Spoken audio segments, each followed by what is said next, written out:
ভগবান শ্রীকৃষ্ণের উপদেশ।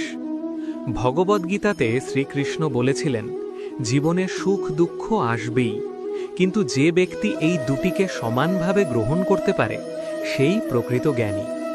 ভাবো তো, যখন তুমি কষ্ট পাও তুমি ভেঙে পড়ো, আর যখন সুখ পাও তুমি সেটাকেই ধরে রাখতে চাও।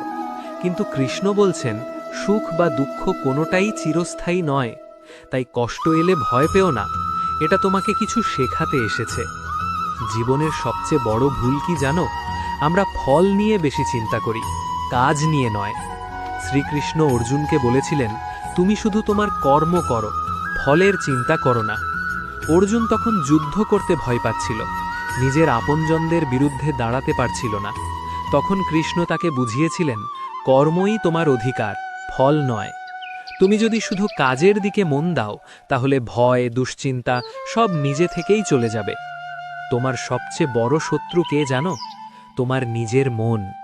কৃষ্ণ বলেছেন, যে নিজের মনকে জয় করতে পারে সে পুরো পৃথিবীকে জয় করতে পারে। আমরা অনেক সময় নিজেরাই নিজের বিরুদ্ধে লড়ি, নেগেটিভ চিন্তা, ভয়, সন্দেহ। কিন্তু যদি তুমি তোমার মনকে নিয়ন্ত্রণ করতে পারো, তাহলে জীবনে কিছুই অসম্ভব নয়। তাই প্রতিদিন নিজের সাথে লড়াই করো, বাইরের পৃথিবীর সাথে নয়। জীবনের সবচেয়ে বড় দুঃখ আসে কোথা থেকে জানো? আসক্তি থেকে।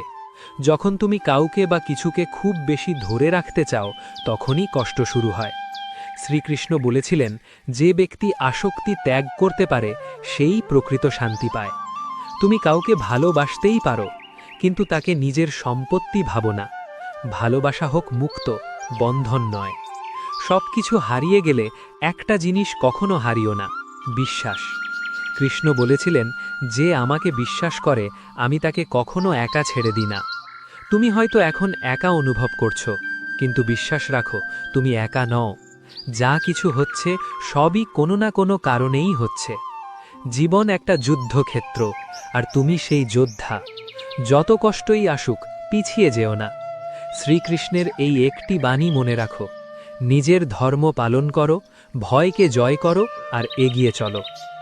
আজ যদি তুমি এই কথাগুলো হৃদয়ে ধারণ করতে পারো, তাহলে তোমার জীবন বদলে যেতে বাধ্য।